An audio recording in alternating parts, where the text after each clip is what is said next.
This episode is brought to you by Absolute Landscapes. Absolute Landscapes is a landscape maintenance company that focuses heavily on commercial property maintenance.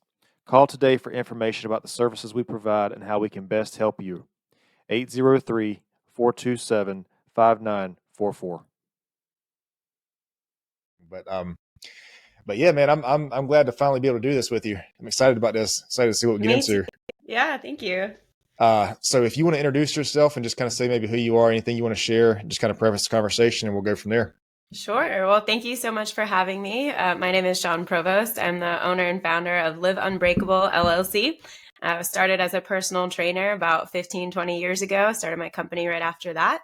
Now I'm a board certified personal trainer through NASM, an ISSA master trainer, and I just got my board certification in health coaching this past fall. That's a lot, man. So you're coaching, like, what is it that you do you have a certain niche that you focus on? Do you kind of do like weight loss or muscle building, or is it kind of like all the things, or what? When you said all the things, that's pretty much sums it up. One-stop shop over here. I love working with athletes. That's kind of how I started my business. So I was back in the day, I want to say like, it sounds so long ago, but 15 years ago, I was really into obstacle course racing, like Spartans and Tough Mudders, and I was doing that professionally. And people would always ask me what I was eating and what I was doing for training, and I would just help them out. I would let them train with me. I would invite them out for, stuff I was doing. I would let them know what I was eating for my diet. And then all of a sudden it dawned on me, this is a business. People do this, for money. And it was kind of fun to figure it out back then. And now it's just kind of grown from there. So I'm still an athlete. I do Ironmans and stuff like that. But as I've grown as an athlete, my business has also grown with me. And I'm perpetually interested in education and all the things that are changing in the fitness world. So just kind of adapted along with that. Yeah. I tell people a lot, man, if you're going to be in any kind of business, really, you have to be able to adapt, because there's a lot of change that's going to be happening. Absolutely. I mean, you see that with like major business, like Blockbuster couldn't really adapt to the streaming thing. And so they went out of business and Netflix kind of took over, or, the streaming services. And I think that's important for any business. Absolutely. But no, I asked that because, I talk to people and I feel like maybe weight loss is a big reason for a lot of people's fitness. But like me, I was kind of the opposite when I started. I was like a lean guy who wanted to put on weight, muscle specifically. And so that's why I ask people that. But about the Ironmans, dude, so is that the one where they like cycle and then run and then swim? Maybe not in that order, but they do all those things. Yeah, swim, bike, and run. So a full Ironman is 140.6 miles. That 0.6 will really get you. That's what I tell everybody. I started my triathlon journey by just jumping into a full Ironman, not really knowing what I was doing. Pretty much everyone that was with me for that journey was telling me I was crazy and to be careful. And I listened a little bit, but jumped in, finished my full Ironman, got the tattoo, and now I do half Ironmans. I really like the challenge. I think really what draws me to that side of sport and what makes me a good coach too is teaching the mental tenacity side. So it's not just about pushing through and persevering. Sometimes it's about listening to your body, but you have to know what your body is saying and being really in tune with it. So like you were saying, if you want to gain muscle mass, it's not as easy as, eating more calories and going to the gym. It's really listening to your body about what it can handle, how much weight you can put on, what muscles you're working, stuff like that. Yeah. So, okay. So let me back up just for a second. The Ironman, what is it? How much is it? How much running? How much swimming? I might be thinking about triathlons, but I don't know if they're the same thing or kind of like similar. Yeah, they're the same. Ironman is just a brand, but the full Ironman is a 2.4 mile swim, a full marathon at the end, and then the rest of it is all biking. So it's like 120 miles of biking. So is this done over this is probably done over a couple of days, right? This isn't like in one, is this like one? Oh, this is like at one time. Shot. Yep. Oh man. Okay. Okay. So approximately how long does it take, like from when you start swimming to when you finish the cycling, like approximately how long is that? For me, it's a little longer. I think the elite athletes right now are finishing somewhere in the 7 to 8 hour range. And then I finished in 12 to 13 hours. Dude. Okay. So like, yeah, for 7 to 8 hours, these people are just continuously going. Like they get out of the pool and then they start running and then they jump on a bike. their bike and then they jump into a run. Yeah. And it's like, I think it's so fun because it's literally doing everything that I love to do in fitness for, you just get to do it all day. And like people are supporting you doing it. Like that's so cool to me. I hate swimming. So as soon as I got out of the water, I knew that I was going to be okay. And that was a little bit rough. I thought I was going to drown. People were swimming over me, like hitting you in the head, kicking you in the face, stuff like that. But as soon as you're out of the water, then you get on the bike.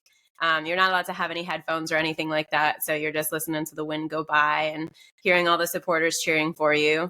And then you get on your run and you kind of, you ditch the bike and then it's just all you. And it's just, manpower your way through a full marathon. This is insane, man.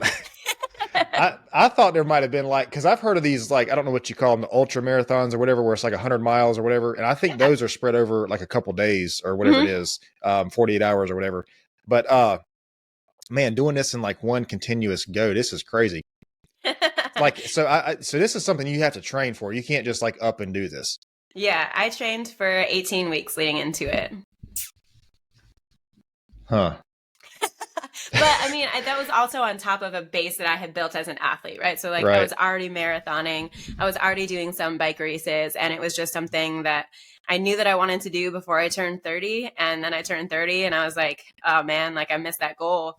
Thought I was too old, kind of got into the sport, recognized people just like me in the community, and really made some really great friends just training and racing. And, once you're in that atmosphere at one of the races, there is no, I can't.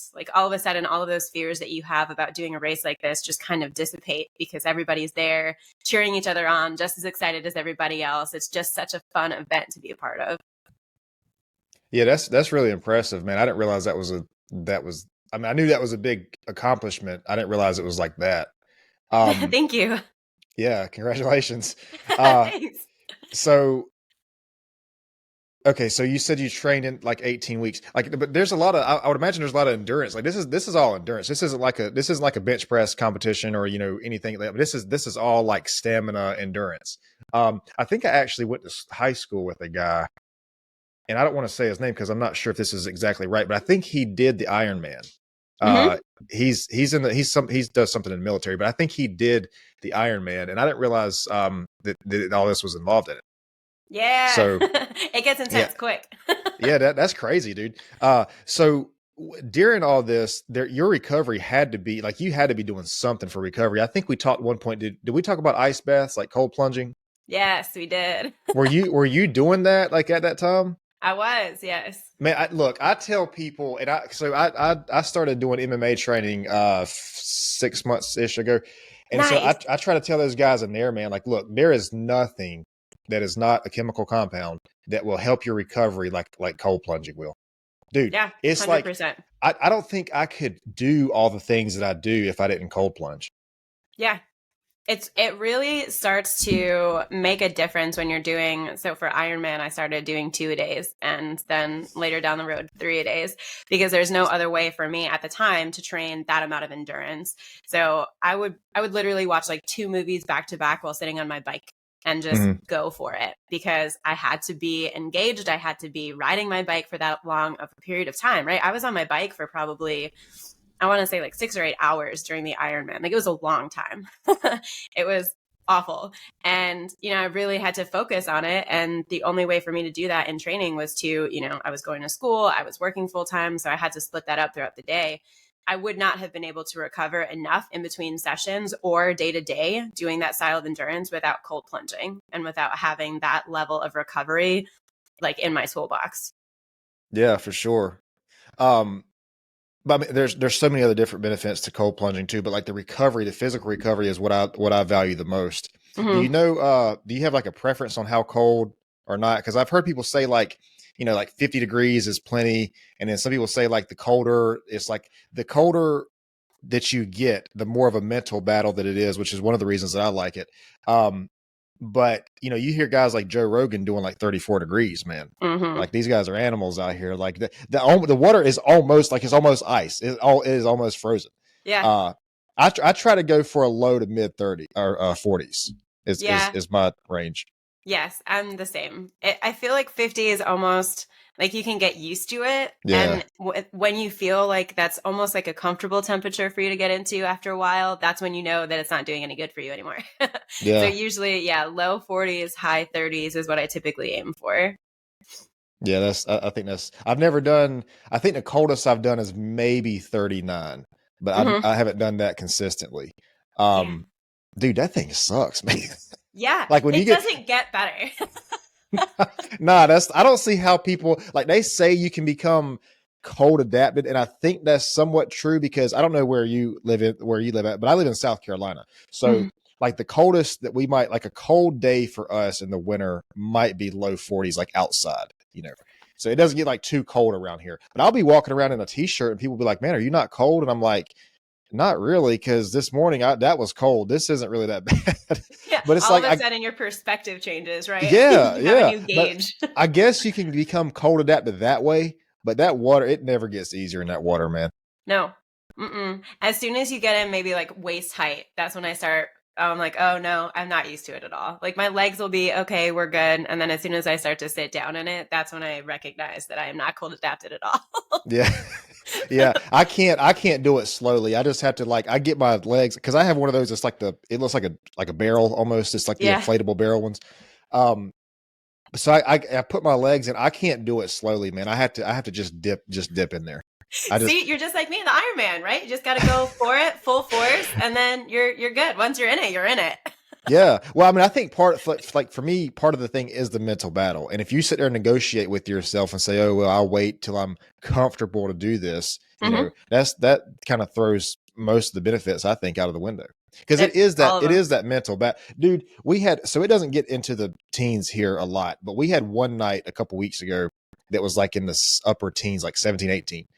I went out there that morning. By the time I got out there, that was the low for that morning. By the time I got out there, it was like low 20s. But there was like the dew on the cover of the ice bath had frozen. And it was like this happens often. It was like warmer in the ice bath than it was outside. And I was like, man, this is insane. Like this is crazy right here. like this I'm out here with shorts and flip-flops about to get in this thing. Like this is insane. But you felt better after, didn't you? I did, man. I did. Like you Yes. always feel better getting out of that thing. Yeah. The mental clarity for me is really what sold me. So I could recognize that at the time when I was doing my Ironman, I was doing the cold plunges regularly. I could recognize that the recovery was really helpful. But it was also just as important for me at the time to be able to focus on school and to focus on work. And so the mental clarity that came from doing that cold plunge every day really helped me stay on track and stay focused. And those two things combined, I was like, all right, this is going to be a part of my life forever. I'm just going to perpetually be uncomfortable for 3 to 5 minutes every single day. Yep. And, once you push through that, you're like, oh, all right, 3 to 5 minutes is not that long. I can do X, Y, and Z for that. Or, I can do it for longer. And you start to negotiate yourself on the other side of the equation instead of, oh, it's not that bad. No, now, all right, I can do this. I can do something else that's challenging too. Yeah. Yeah. See, and another thing with me, man, is I do mine like in the morning. Most of the time it's in the morning. And it's like Yeah. 30 minutes after I wake up. And bro, it sucks. It's like I'm barely awake in that thing. I mean, I am definitely awake once I get out. Yeah, there But you are. Yeah. but you mentioned about the mental clarity. That's another thing too, man. Like it's like the stress. It increases your stress tolerance, and because Mm-hmm. when you get in that thing, it's like your body. It's almost like your body panics, and your adrenaline spikes or whatever. And what I love about that is that, like it teaches you. You can basically teach yourself how to react when you're stressed. Mm-hmm. Because a lot of times, like I think people like we feel something or we have an experience throughout our day, and we just like we get pissed off or we get anxious or whatever it is. And it's like, we're not in that state and we don't know how to react. Mm-hmm. But when you get in that cold plunge, dude, and you're like, dude, I want to get the hell out of here. Like, I don't want to be in here. But you're training yourself like how to react in that situation. I've heard people even say, and I've tried to do this before. I've heard people say when you're in there, try to do like math problems, like try to do like try to increase your problem solving skills because that'll help you basically train yourself how to respond when problems happen. Mm-hmm. Yeah, and doing it that way, you're introducing an uncomfortable situation. You're making your nervous system work harder, and you're trying to calm yourself down all at the same time. So you're putting yourself in a situation that your previous self, maybe a couple decades or thousands of years ago, right, being cold was deadly. And so your brain, your amygdala remembers that, and you don't want to do that. You don't want to get uncomfortable. So while you're training yourself to do this, the more times you do it and you come out okay, you train your brain that it's okay to be uncomfortable and nothing bad happens. So then you can be calmer and calmer and calmer. And of course, this is all if you're consistent with this. It's not once a week when you remember, it's every single day and doing that over and over and training your brain and creating those neural pathways, saying it's okay. Now we can try something a little bit harder, doing the math problems, doing something super emotional, doing something super physical when you're in that temperature core wise will help you in the long run. Yeah. Yeah, for sure, man. So going back to your career, your training. So you work with you said mainly athletes. Is it like mostly athletes that you work with? I work with athletes. There's kind of two ends of the spectrum. So I work with athletes who are already pretty, comfortable where they're at and they're ready for the next level. And then I work with people who are just getting off the couch, really looking for weight loss, but in a overall health standpoint. So they're not just looking to lose weight. They probably have, high cholesterol or, they want to keep up with their kids or something like that. So they're looking for a healthy lifestyle change. Okay.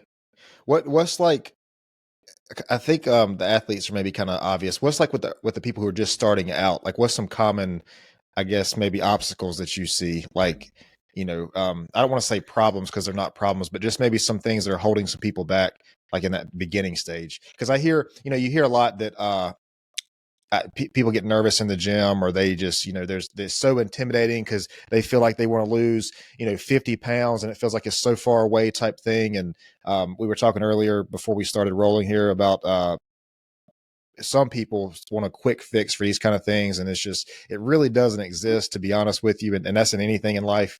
If it is a quick fix, it's probably a temporary fix because it's not going to be sustainable. So yeah, just in your experience, what do you think is some of the kind of the obstacles that people face up front? Because the reason I'm asking this, I know there's somebody listening to this that's kind of like in that beginner stage, and it just seems like it's such they're like at step one and there's like 1,000 steps to go through, and it's just like way, so far away. So I'm just curious to get your thoughts on that. Yeah, I always start with clients when I do a free consultation first, and I always meet with them, kind of see where they're at. And the first thing I tell them about their mindset is that they're only competing with themselves. If you compare yourself to everybody else in the gym or everyone you see online, all these influencers, you're going to feel very overwhelmed very fast. I feel overwhelmed looking at everyone in the gym and everyone online, and I've been doing this for decades, right? And really it comes down to getting 1% better every single day. So what's 1% better that you can do today for yourself that's better than yesterday for yourself? So if that's choosing something different for lunch, if that's choosing a different workout style that you want to do today, if that's, going for a walk when you would have just been sitting at your desk, things like that. So can you take a meeting on your phone while you're walking your dog? Or can you get outside today and go for a jog? Can you, lift weights today in the gym and give yourself that 30-minute break that you deserve? So switching mindsets from I have to lose weight to I get to move my body. And how does that translate to your 1% better every single day? And typically for clients, it really is a prioritization. So they say they want to lose weight, but then they'll watch 3 hours of Netflix at night with their family. Okay. And that's okay to prioritize family time, but then you're not prioritizing your goals. So just be honest with yourself about what you want to accomplish. And from there, we can start to make those 1% goals every single day. Yeah. Yeah. I like that, man. And one thing that I do like about that is I think when people first start the gym, from what I hear from people, and I don't coach people, but just from what I hear, is that like I said, it seems like the goal is so far away, and it seems like if they want to build the muscle or lose the weight or whatever, that's like the goal. But it's like if they're putting themselves in this environment that they're not okay with, they're not comfortable with, like that is the growth. It's like if you look at this if you back up and look at it on like a major bird's eye view scale, the gym, the weight and the muscle is just like a benefit. What really is the growth is like you putting yourself in that environment. Because this is something that I preach on a lot too, because once you do that and you put yourself in that environment and you can overcome either the fear or the anxiety or whatever it is of being there, you become the person who can do those things. And that kind of, that like bleeds into every other part in your life. And I think I think fitness is just like one of the, I don't want to say it's easy, but it's one of the most simple ways a person can do that. I feel like, because once you become the person who can overcome the difficult situations, who can overcome the feeling of discomfort, you can use that in other areas in your life. And then, and that leads into another thing too, which is the process that it takes to get to that 50-pound weight loss, or to get to that, 10 pounds of muscle, or whatever you want it, what it is that you want to do. Because it's I was talking to a guy a couple weeks ago, and we were talking about like being consistent with like what it is that you feel like you're trying to do. Because one of the many problems with these like quick fix, overnight pill type things is there's no way to be consistent with like towards the goal. You don't build yourself in a way where you are consistent towards achieving that goal. And I think if you do it in the right way, where you're consistent with it, you like I said, the weight loss is just like a benefit, because you start to value the process more than you do the destination. And I know that sounds cliche, but it's kind of is what it is. I mean, like I and you and probably many people go to the gym and they're fit just because they enjoy doing that. I mean, being fit and being healthy is like one thing, but it's like the process is kind of what, enjoying the process is what helps you be consistent with it, I feel like. It really is. And, I have coaches that I work with at my company that, sometimes they're in they go through phases, and I think everyone does. Like, I don't think I'll do Ironman forever. I love them and they're fun, but I don't think that's something that's sustainable for me and my lifestyle. It's just something that I like to do occasionally. I love running, and running is something I do almost every day in some form or fashion, and I'm always trying to be in better shape to run.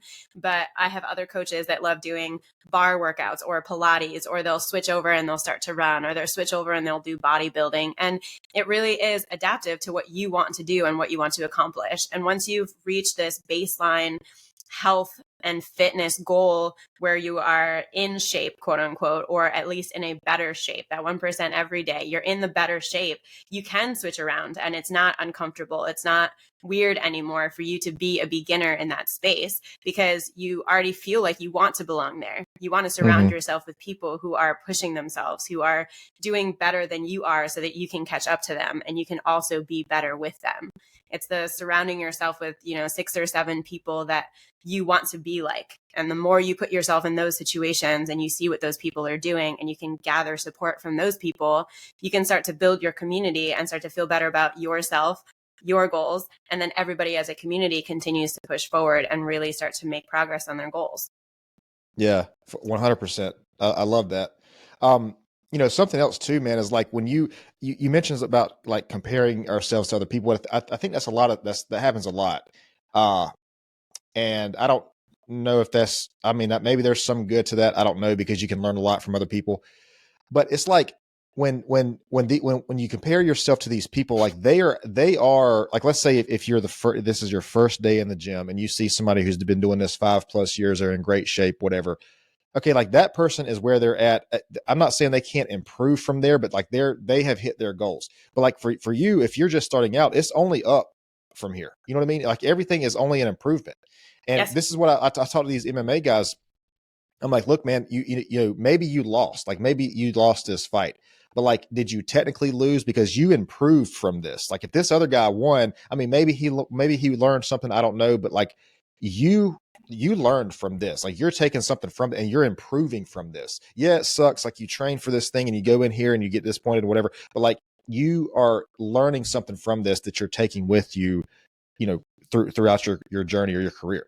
And I think that's really important to see, because when you hit these times in whatever journey you're in, whether it's fitness or career or health or whatever, there's going to be things that test you and that you're going to want to give up and you're going to want to you feel like it's not worth it or whatever. And you have to have something to reference, man. You have to have something to look back on and say, you know what?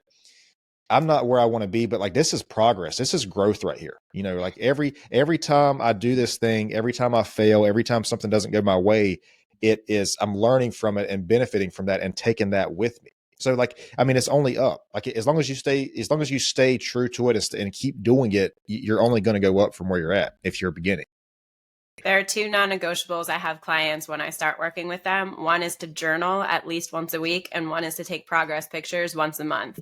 And the only reason I do that, and I say this, and I do mean it, it gets frustrating because people like proof down the road, but I say, I don't want the photos, and I mean that. I want people to be comfortable handing over their photos when they're ready, if they ever are. But you have to have before photos when you start working out in a gym, because you won't necessarily see the same changes in yourself that I, as a coach, am looking for when I'm looking at before and after photos. It's really hard to pick out differences in yourself when you're being so critical and if you're in such a negative mind space. And if you've been consistent for 2 months at the gym, there are going to be differences. Mm-hmm. There's going to be changes in your body. And whether or not you recognize them, that can sometimes be a little bit more difficult, but I would be able to pick them out. And if you do that successively over the course of, let's say, a year, you now have 12 photos of before and after, and you can see all of the changes in your body. And journaling, you can see all the changes in your mindset. So you might have walked into the gym and exactly seen these guys who are huge and have been lifting forever, or, girls who are running and they've been running forever, or vice versa. These people who are just so confident in who they are in the gym, and you feel a little taken aback and very nervous. And that happened, last January. And now here we are in February, and people are excited about, how well they're doing now. They walk into a gym and they know what machine to use, and they know what weight they want to put on it. And that's so much heavier than they ever thought possible. And all of those mind shifts are so cool to read and look back and compare to yourself. Say, wow, that was my 1% last year, and my 1% this year is so much better. It's so much bigger. And it really is that compounding interest. Yeah. I agree with that. So I started working out January 2020, which was 4 years ago, believe it or not. That's hard to believe. It really is. It was it was 4 years ago. And I am so glad that I took beginning pictures, man, because I was looking at them the other day, and I took a picture. I think I did chest or something that day, and I took a picture just like as a 4-year mark. And it's crazy the difference. Because you got to think, man, like people, especially if they're trying to lose weight, or maybe if they're trying to put on muscle, they go to the gym, they finish the workout. The first thing they're going to do is look in the mirror every single time. First thing, or like get on the scale.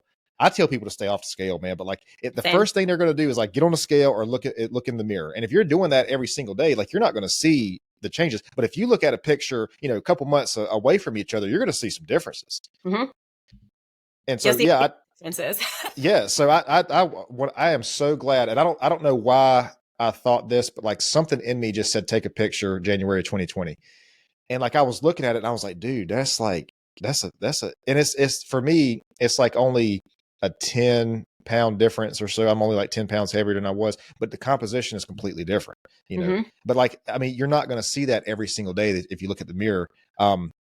But that's another thing. And I'm also, I don't know how you feel about this. This might be controversial, but I'll also tell people too, man, I can't tell you the last time I've done a PR, like on a bench or squat, or I just don't, I don't know, man. I just don't, I mean, cause like what I go up in my weight if I'm in the gym and I'm doing my normal weight, and if it feels too light or whatever, okay, I'll add, the 2.5 or 5 pounds or whatever it is.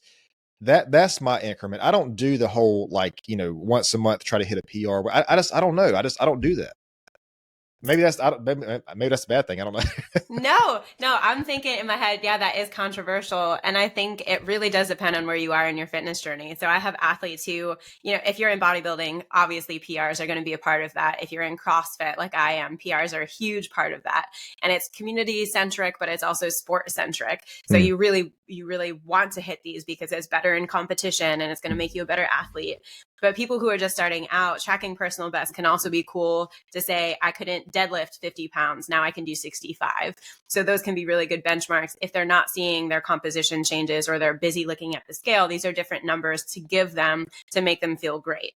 But when you're in the gym, not for weight loss, maybe for muscle gain, but just like in general, you're just trying to be better and push yourself. Personal bests have no place in that from a mental or physical standpoint. It really is just, okay, some days you're going to feel great, go heavier. Some days you're just going to be there and you're just pushing through, and that's just what the day is. And it's not a personal best day. It's just a, push through day, and that's fine. And if you're kind of balancing that throughout your career in the gym, that's great. And that's where you want to kind of sit to be in maintenance, which it sounds like you kind of are. You have these goals, you hit them, and now you're kind of like, all right, maintain for now. We're doing great. This is what I want to be doing. I'm feeling good. I'm making progress. That's fine. Personal bests don't really have a place in that. That makes sense. Yeah, that makes sense. I've had people before ask me like, what's your max? Like I was squatting one time and a guy asked me, he was like, what's your max on this? I was like, dude, I don't even know.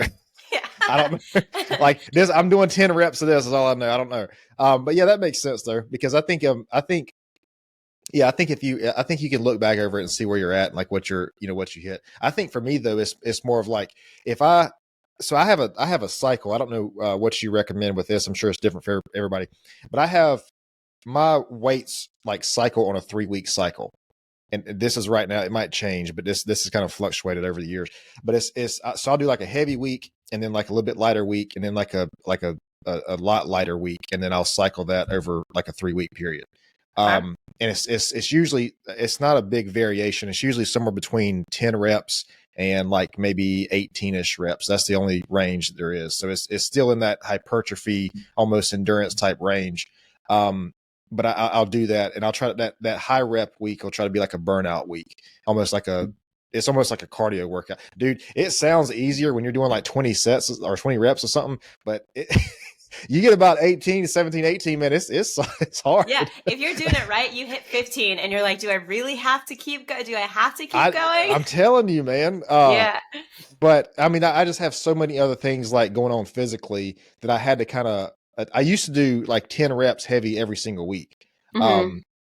And then the MMA thing really, really requires some more physical resources. So I was like, all right, I got to tone something down here. But no, I mean, I think you're right. I think it's a maintenance thing, but no, I think the PR things, I can see that. I can see that for somebody trying to measure their progress and just trying to see where they're at. It does help from a personal training standpoint to have personal best. If I'm trying to do, like you were saying, if you're doing that 3-week kind of, what heavy feels like to you, and that's fine. If you're working with a trainer and I'm telling you to go at 80% and you don't know what your 1 rep max is, that can be harder for both parties to kind of figure out that training plan. But if you're doing it by yourself, you know what really heavy feels like and what really light feels like. And as long as you're balancing between that, it really is fine. But the personal best thing does come in handy when you're saying like, all right, this week I'm going to hit 80% in 3 lifts. I'm going to do 60% for the second week. And then I'm going to go down into a deload week. And that's when numbers, if that's what you're basing your program off of, that's when they're really helpful. But not every trainer works that way. Not every plan is that way. And not every client is going to improve that way. So it really is on a client by client basis. What this made me think of this. Well, I was just going to ask you, because this is kind of also, this is very person specific, man, but this is something else I've kind of put into my workout here recently, is I'll time myself. And what I mean by that is I want to be out of the gym by a certain time. Because for a while there, I felt like I was in there too long and I was kind of doing too much.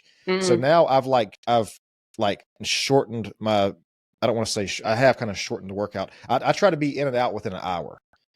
Like an hour is my max. I know some guys are in there like 90 minutes. I think if you're past 90 minutes, you're doing way too much. First of all, if you're lifting heavy for 90 minutes, you're probably not lifting heavy enough. I don't see how you can be in there and just consistently go at it for 90 minutes.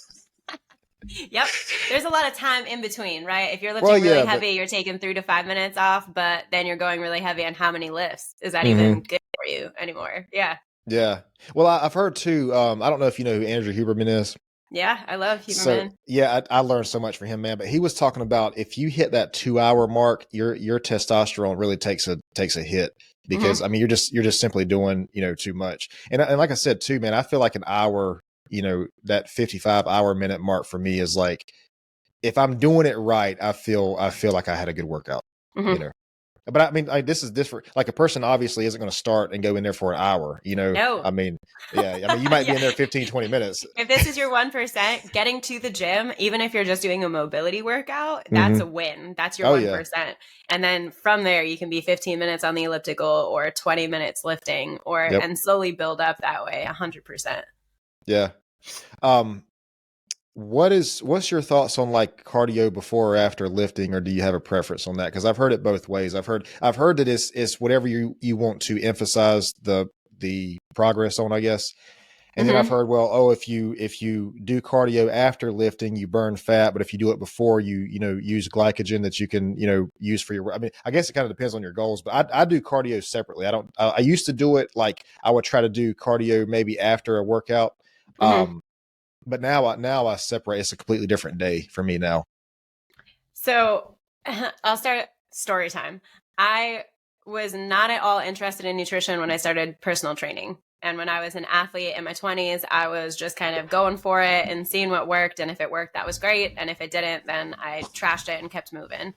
And then in my late 20s, I was diagnosed with celiac. And now I have to be much more careful about what I put into my body. And that kind of like spurred this, oh, it does matter what I'm feeling my body with kind of thought process.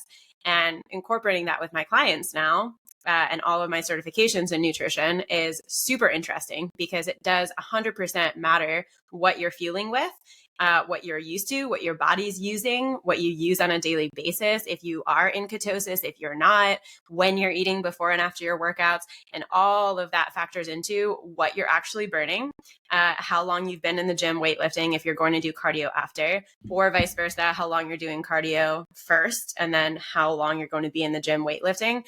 And it 100% depends on the person and also what they're eating and then what their goals are. So I can get behind like the majority idea that if you're doing cardio first and then you're weightlifting, you're probably focusing more on cardiovascular health.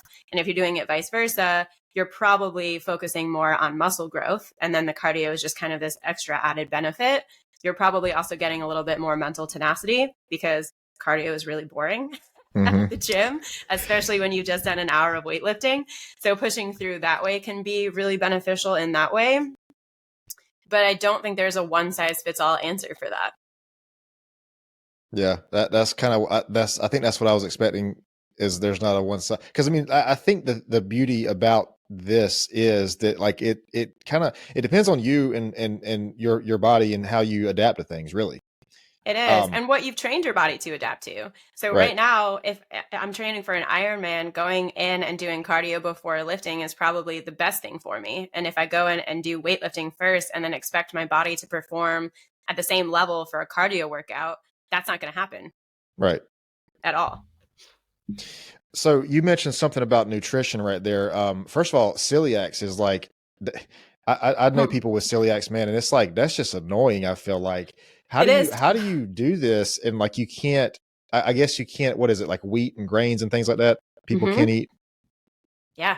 Cause I guess like rice is a common source of carbs, but I think rice is celiac friendly. I think you can eat rice. Yeah. Yeah, my first Ironman, I didn't know that I was celiac, and I was fueling with peanut butter and jellies and, a bunch of these like fitness supplements that you take like during races, which all had a bunch of wheat in them. And I was just like trudging through, and I didn't know. And I was just kind of like hoping for the best. And it was really slow going process, and being diagnosed with celiac is really awful. Just the process in general.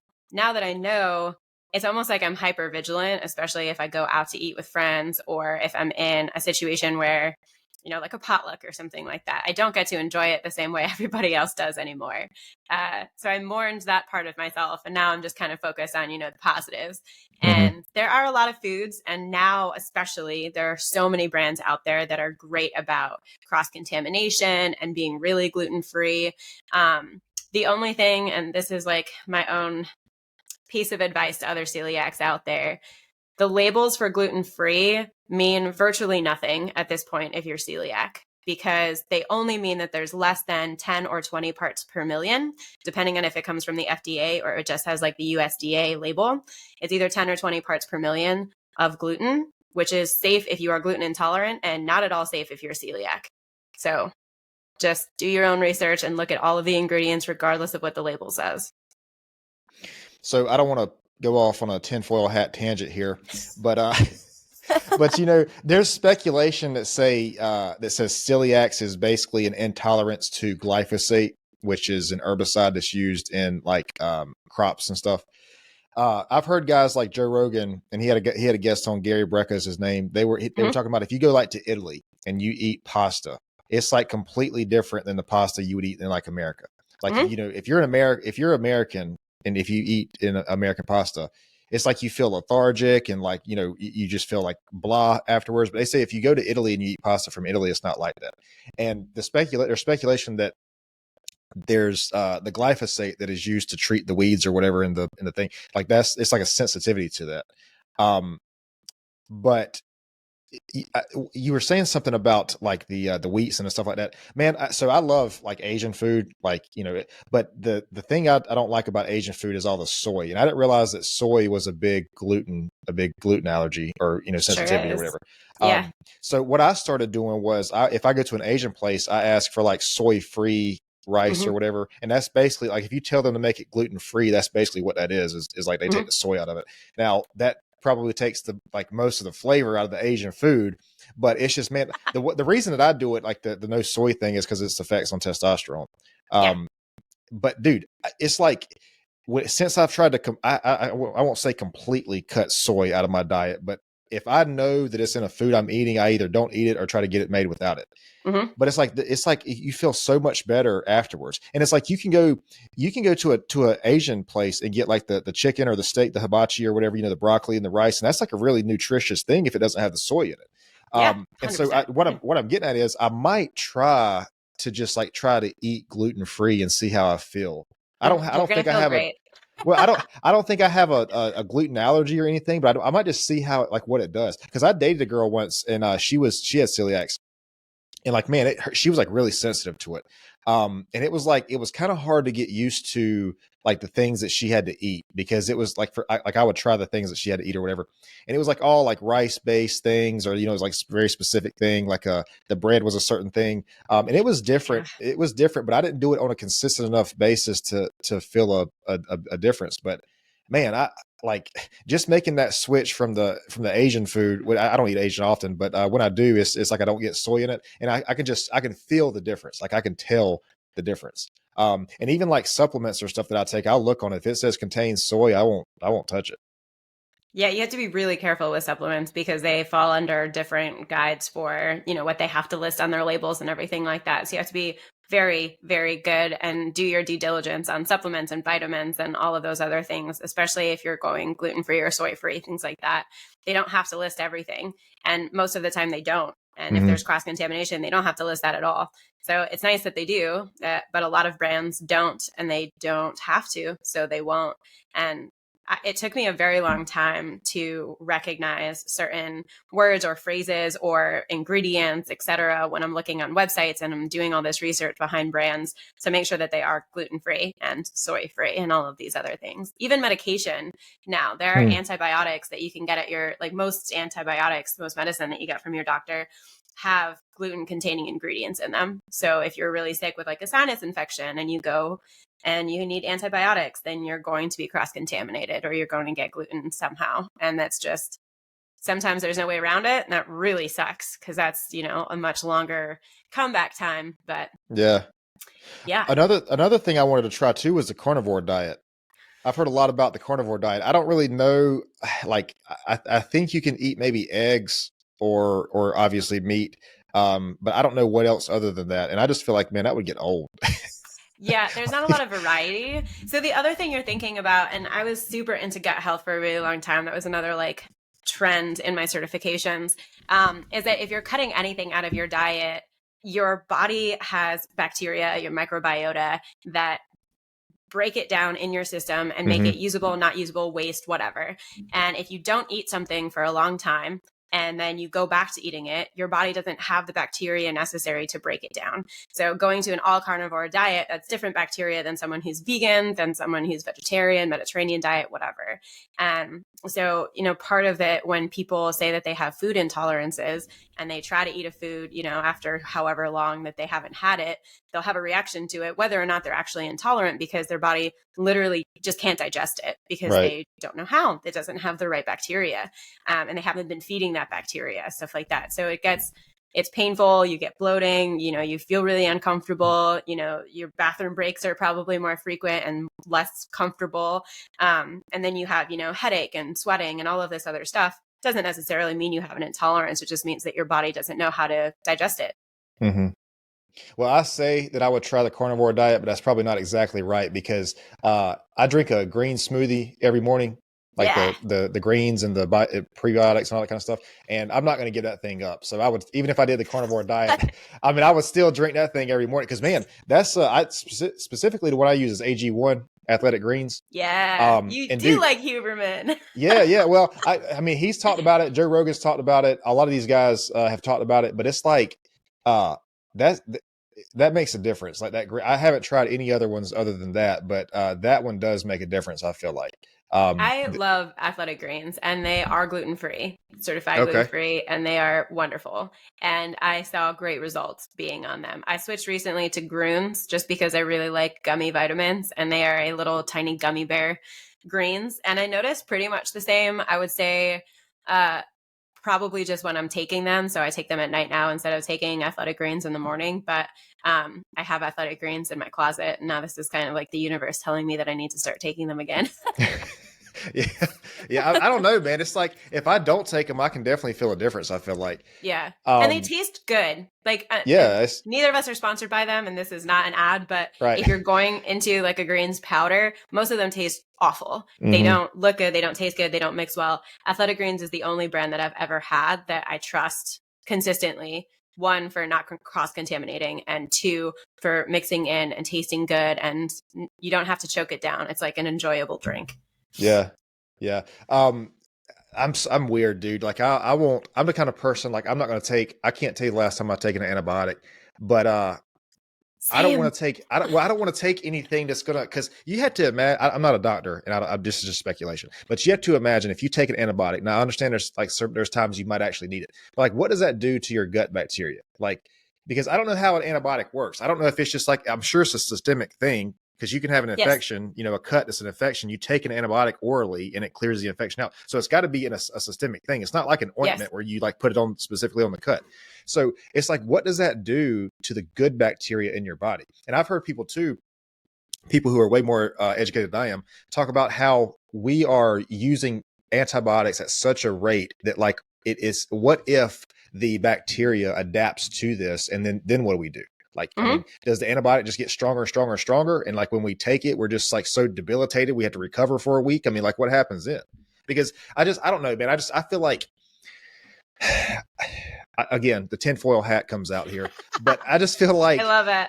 These things are like so overprescribed, man. Like this is kind of one that not a lot of people, maybe some people don't really agree with me on, but it's like depression is like such an I feel like an over, what would you say? Not over, diagnosed thing, but it's just like people take this identity that they have depression. It's like, I have green eyes. Like this is something I can't change. But I think that feeling depressed and being clinically depressed are two different things. I think like clinical depression is probably a very small percent of the population. People who say they have depression, like that first of all, that implies they can't fix it because that's something they have. Like I have green eyes. That's just how it is. That's just the way it is. But it's like, man, I think if you're feeling depressed, there's like a lot of things that you can do to maybe try to help feel better before, to me, taking the pill would be the last resort. Now, this is just a disclaimer here. This is coming from a person who hasn't really experienced a lot of depression in my life. I have friends and family who have experienced it, but me personally, I haven't experienced a lot of that myself. So maybe it's easy for me to say on the outside looking in. Mm-hmm. But I also feel like, there are times when I feel down or bad or whatever. And I like it when you do things, man, there are things you can do that will like really, I think, help you feel better before you change the chemistry in your brain that really might not need to be changed. I mean, that to me would be a last resort. One more thing. And cause I know you want to say something here. One more thing. And I'll say this. You're good. So this past summer, I got stung on my foot. I don't know, a yellow jacket or something, but my ankle was like all swollen up. And it was like that for like maybe like close to a week. And I was like, okay, well, I don't know if this is supposed to be going down. Let me go to the doctor and see what's going on. And they were like, yeah, this is just a reaction. Like you can take, they wanted to give me a steroid shot for it. And not an anabolic steroid, like a whatever steroid. And I was like, okay, let me do this. I was like, let me see if my body will fight this off naturally. If that doesn't work, then we'll come, try this again. And I told the doctor, I was like, do you think, I do a cold plunge every day. Do you think this is going to like help with this? And she was like, why are you this was a doctor. This was a medical doctor. She was like, why are you doing that? Like who told you about this? I was like, and I didn't say anything because I didn't know how to tell her that like most like major athletes are doing this for recovery. And I was like, oh, well, I don't know. It's supposed to have good benefits or whatever. But anyway, so I'm just saying, man, like, I just feel like it's so easy for us to prescribe it when there are things that we can do before that, you know? I don't know. I just think the prescription should be the last resort. That's all I'm saying. That's the whole point of this message here. I could not agree more. I'm 100% on board with that. And it does come down to you, like most people in America, and I'm going to go on the extreme side. Probably this is going to be a little controversial, but I'm going to say it anyways. I would say 90% of people don't know how good their body will and can feel. They just don't, because they don't, they're overweight, or they have other health problems, or they have, contraindications for something. They have injuries. They have something. They don't feel good. Chronic back pain, chronic neck pain, all of these other issues. And they just accept that as like, oh, I have green eyes. Oh, I have neck pain, just like you were saying. And that's not true. Your body doesn't have to be in chronic pain. Chronic pain, more often than not, just means there's a weakness somewhere, which means if you strengthen something, that goes away. So you just have to be willing to put in the effort. It's like you were saying before, there's a pill for everything. Sure. And my tin hat time, like the medical industry gets paid to prescribe. That's what they do. That's okay. And that is not only okay, that's kind of like pushed onto them, right? If you are prescribed something, they get paid for that. And then you have to pay for that. So it all ends up somewhere in somebody else's pocket that's not yours. Meanwhile, now you're taking the antibiotic or the steroid or whatever it is, you're ruining your gut bacteria, you're ruining your brain chemistry, you're ruining the good that you have in your system that you're trying to reach this equilibrium. So now you're kind of doing this up and down thing, right? Like you're healthy, you're doing good, something happens, you drop a little bit, now you're taking a medication and you drop further. And now you have to come back up to baseline and then find your equilibrium of good again. So you're just fighting harder to get back to the place where you were originally. And it's so frustrating to see people go to someone that they trust so much. We're supposed to trust these professionals. We're supposed to go to them when something is wrong. And their Band-Aid fix is to give us a medication. And it's so frustrating. It is frustrating. Listen, man, I'm calling this right now in early 2024. I'm making this prediction that at some point, I think very soon, we're gonna have branches of like, I don't even want to say holistic medicine, but like we're going to have like these holistic medicine outposts that do like all natural treatments or remedies if they don't already exist. I don't know, they might. But it's basically going to be, I feel like there's going to be two lines of medicine, the traditional medicine and the holistic medicine. I mean, I feel like that's because you got like I said, like guys like Huberman. A lot of what Huberman says is like science based, but a lot of what he says too is like not really into the traditional medicine field. I mean, he has doctors and things like that that he talks to, and all of his stuff is science based. But it's like a lot of this stuff, like cold plunging, and it is amazing to me that the proper nutrition for your body is not considered traditional medicine.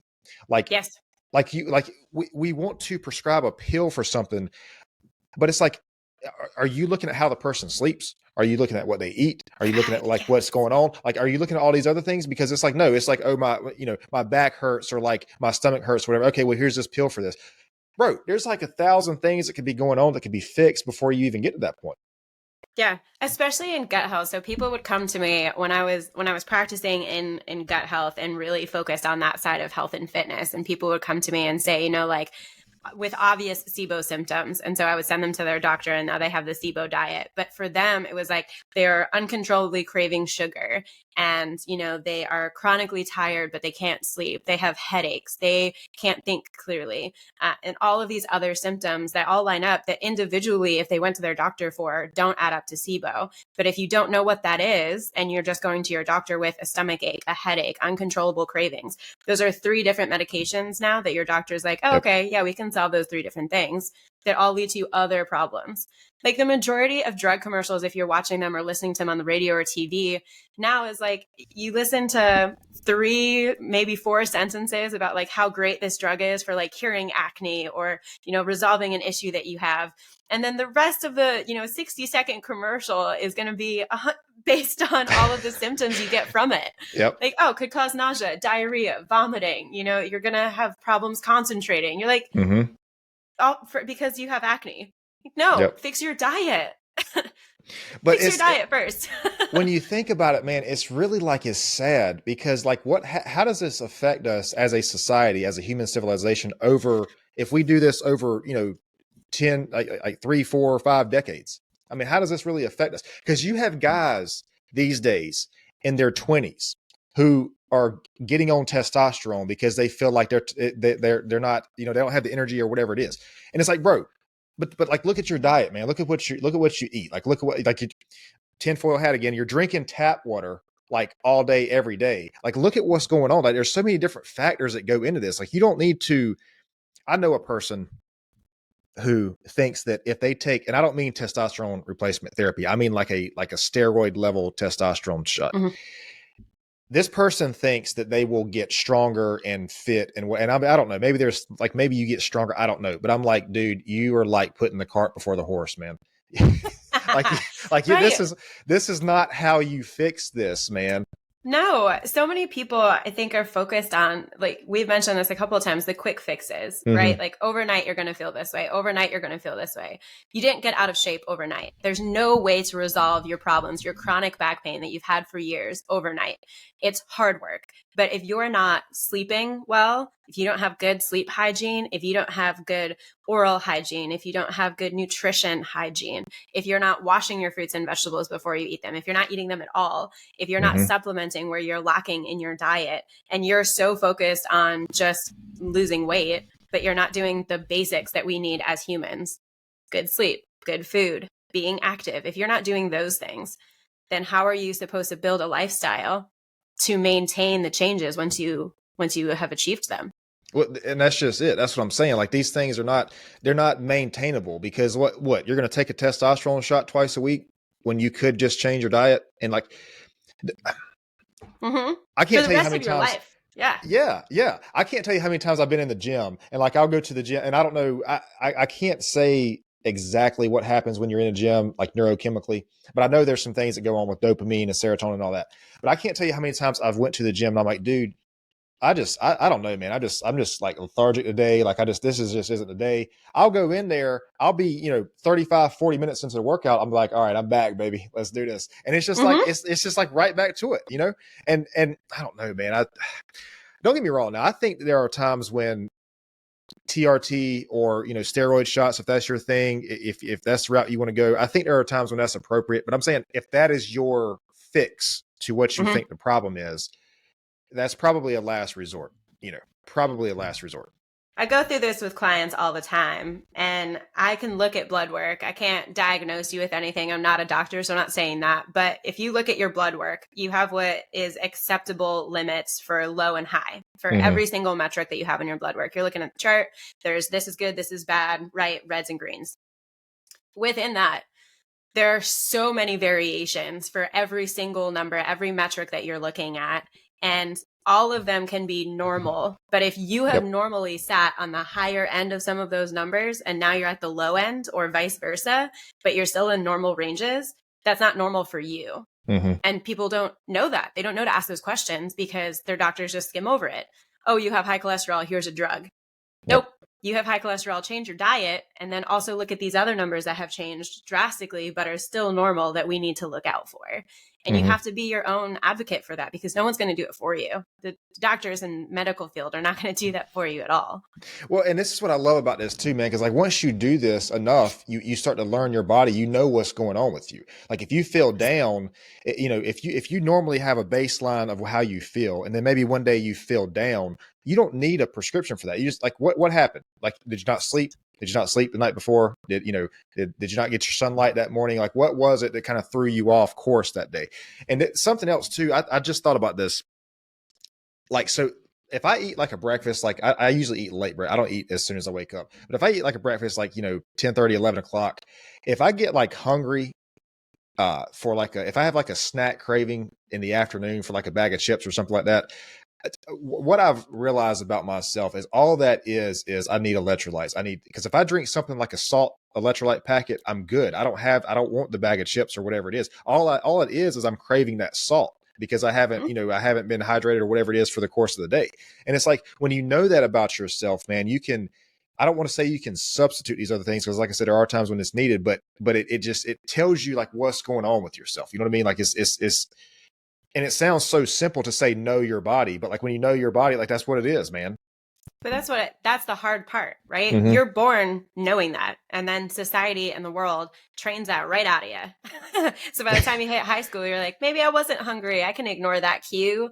Or maybe I wasn't thirsty because I can't go to the bathroom for 6 hours. So I don't need to drink water or whatever it is, right? And then corporate America, if you're working there and like you can't do all of these things and you kind of have to form into this role of a human that like you're not doing all the things you should be. Your stress is too high. You're not sleeping. You're not hydrating. But your body's giving you the cues. Most of the time when people feel hunger, it's not hunger, it's thirst. People are dehydrated, chronically dehydrated all the time, and they have no idea. And they just eat something because they think that's what it is, and they confuse that signal. So once you know how good you can feel, and you've reached that level, even if it's a baseline, oh, I feel better than yesterday, you can start to pick up on those cues and teach yourself what you already know innately. Oh, I'm not actually hungry. I am thirsty. I don't need chips. I just need sodium. My electrolytes are off. And once you have those cues in your toolbox, all of a sudden life gets so much easier because it's not, ugh, I feel gross again, or I really got to do something about this. You're operating at a higher level. You're already feeling better. Your best self is already showing up, and you just want to continue to make yourself better. It's just getting yourself out of the hole that you've dug for yourself. I think something else too, man, it's kind of sad, is like a lot of people don't realize that water alone will not hydrate you. Like, you know, I will be 31 years old this year, and I have heard my entire life almost that, you know, drink plenty of water, and that's good. But like water itself is not going to hydrate you. You have to have the electrolytes, the sodium, the potassium, and all that kind of stuff. And so even if like somebody would just think they're doing the right thing and just drink water continuously all day, I mean, they're still going to feel somewhat bad because they don't have the electrolytes that they need. You know? And it's just like these things, like how are these things not common knowledge? You know what I mean? Like how are we not? My tinfoil hat is extra thick today because I'm like going because now it's time for the education system.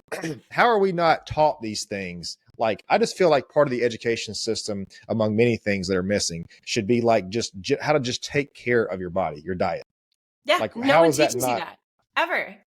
I mean, right? Like no one taught you. You had to go out and teach yourself. This is something that you've had to experiment with. Yeah. You've had to look at other professionals and do research and figure out, because no one teaches it to you in school. Or I do a whole course on cycle syncing for women, and they have no idea what foods are good and bad for their hormones, let alone like on a monthly basis, but different parts of your cycle. Certain foods can be detrimental to your health. And they have no idea. They've never heard of that before in their life. And then all of a sudden you see this light turn on. They're like, I had no idea that I shouldn't be eating avocados, you know, for a week out of the month or whatever it is, or that they should be eating carbs this week, or, you know, whatever it is. Because how would you know? How would you know to ask those questions? If this isn't something you're passionate about and you're just kind of going on in your life, there's so much information, it's overwhelming. And without knowing what questions to ask, you're just kind of out there in the abyss. Right. Shaun, listen, this is a great conversation, but I promised you a break, which I'm well over. Let me stop really quick. We'll be right back. I think you should. I love it. Well, it's like, okay, but is it really a tinfoil hat though? Because I don't think so. I think everybody else is wearing one. That's it. So am I wearing a tinfoil hat, or is everybody else wearing blinders? That's a t-shirt right there, bro. That is a t-shirt. Am I wearing a tinfoil hat, or is everybody else wearing a blindfold? Yeah. I mean, I would go with the second.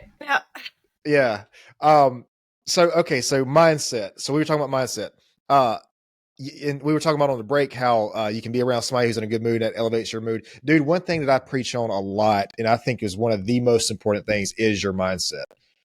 Because if you have an example I use a lot is like the victim mentality. If you have a victim mindset and you are around other people, I mean, we all know people like this, and it's like everything is somebody else's fault. Like they're always it's almost like they're trying to scheme things here and there and try to like get one over on somebody. Like those kind of people, man, the problem with that is like that mindset perpetuates itself, because when these people people pick up on that energy, and like people don't I hate to say it, but people don't want to be around that. And that just reinforces the mindset that's already there.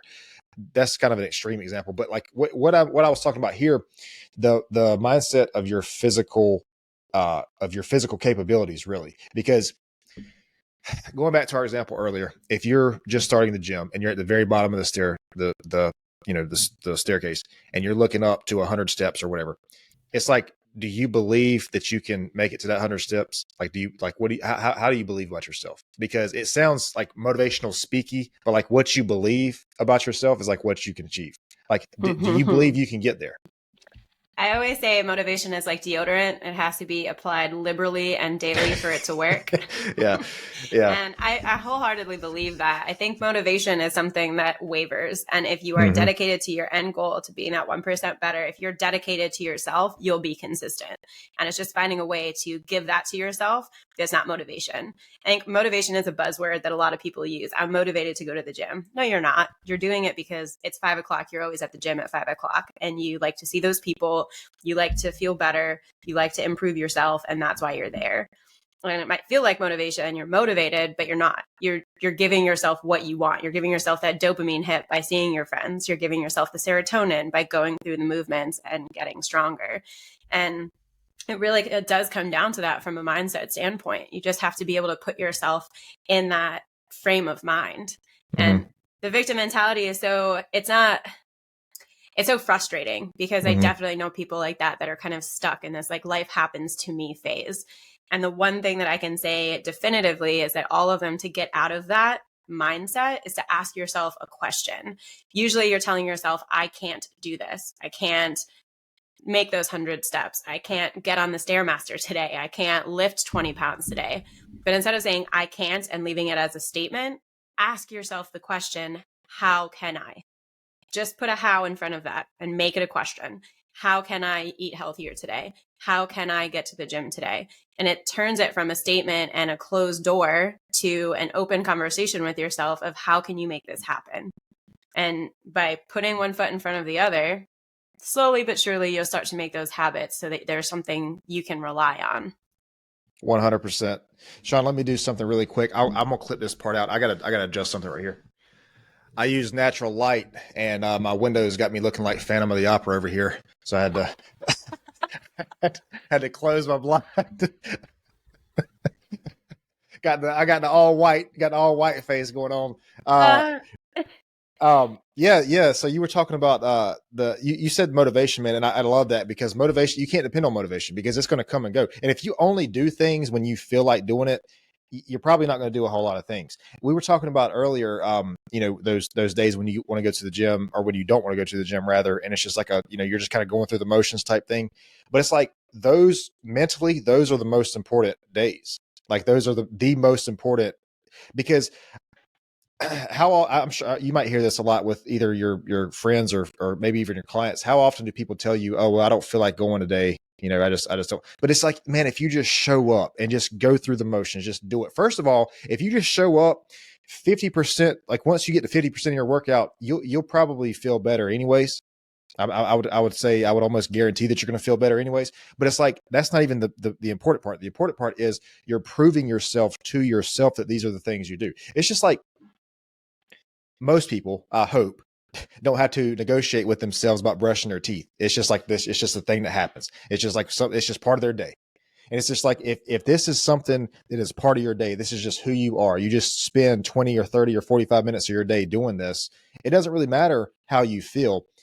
And you're also going to feel better after it. But the biggest thing that I say on this is like, you prove yourself to yourself, and that is how you build self-confidence, because you learn to depend and trust on yourself, or you trust yourself.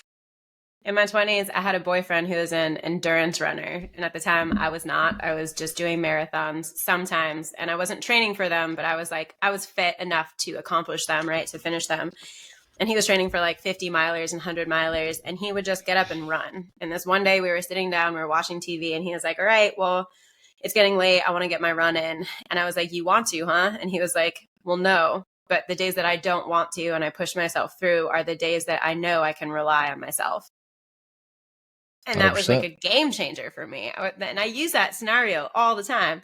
Like if you can push yourself into 5 minutes of walking and you really don't want to walk anymore, all right, walk the 5 minutes home, you're fine. Get to the gym, do 5 minutes of something. You really don't feel better, fine. And there are those days. I have those days where I'm like, all right, I'm going to go to the gym. I'm just going to push through. I get 15 minutes into my workout. I'm like, there's nothing positive coming from this workout and I'm just annoyed by everything, and I'll just go home and I'll do some meditation.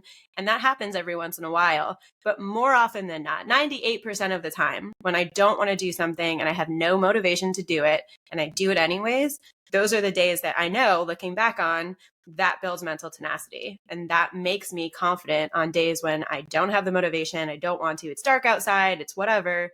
I will get to the gym and I will do whatever it is that I have to do to get through that.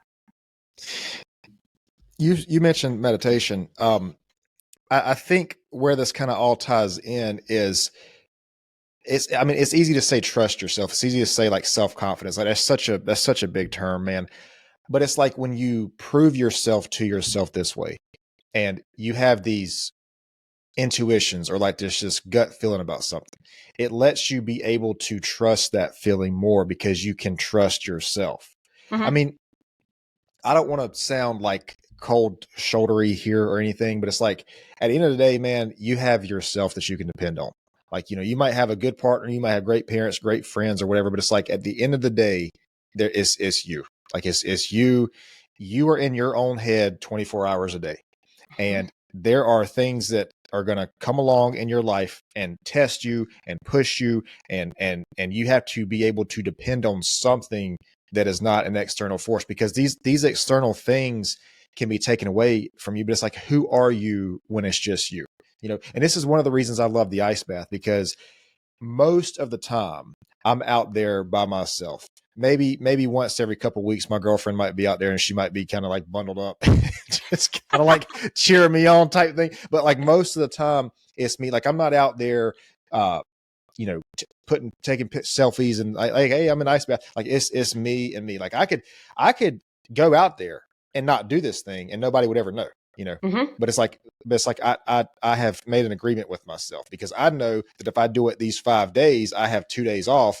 And then by that second day, I'm ready to get back to it anyways. But it's like, if you make that agreement to yourself, man, what's the quote? Character is what you do when nobody watches, or something like that. Mm-hmm. But it's like this relationship with yourself, like this trust you build with yourself. Because it's so easy for us to say, like, if I tell you that, like, hey, I don't know, XYZ, if I borrow $20, I'll give you $20 back. Like that's a commitment to me. Like if I don't give you the $20 back, I'm going to feel bad with myself. Like I'm going to feel, not okay. But it's like, why do we not feel that way when we make an agreement with ourselves? Mm-hmm. Like if we tell ourselves something, how do we not feel the same thing? Because it's so easy to look at it from with somebody else. We have an agreement with somebody else, but I don't think a lot of times we think about the consequences of not following through with the agreement with ourselves. There's a practice in health coaching that I started doing with some of my clients in personal training that's been really helpful for this. And we name the personality when we have no motivation, or when we're like a super athlete. So if we're like super motivated one day or like really feeling ourselves, we're going to be, like the Heidi Klum of the sports world, right? And if you're not feeling yourself, you're going to be like somebody else. Name that like, Edgar or something, right? And you name them, and then you have conversations in your own head with them, because they're you. They're you. So if you're just kind of feeling in the middle of the road one day, you're like, all right, well, Edgar's kind of talking to me that I should just stay home and, enjoy hot chocolate with my significant other. Cool. That's great. But Heidi Klum is going to be really annoyed at you that you let Edgar talk you out of doing your training today. Right. And like that brings into the conversation. And now all of a sudden you have that sort of commitment to someone else, but it's you. And then you can dial that back and dial it back until it makes sense for you to have that in your own head. So if you're one of those people that's like, oh, I sit down and meditate and I can't get out of my own head and there's so many thoughts coming through, that helps, because if you're having a conversation in your head instead, it's this productive piece of time instead of trying to force all these other thoughts out and, make yourself focus on something. It's a productive conversation. And now you can kind of say, all right, Edgar, I'll see you tomorrow. We have a rest day. Like we can do that. And I'm going to go hang out with Heidi Klum over here. Yeah. I like that. That I like the way you put that. Another thing too, man, is like, we think that just taking one day off just taking this, don't do this today or skip this today. Like we think that's like a one-time thing, but if you do that over a long enough time, man, that adds up, and it's like what you do over the course of what do you do over the course of the time? Are you the person that like takes that day off when you have that voice that says take this day off, or are you the person that makes it work because that's what you told yourself you're going to do? Because those things add up. They add up over time, and whatever it is that adds up, like that's who you are.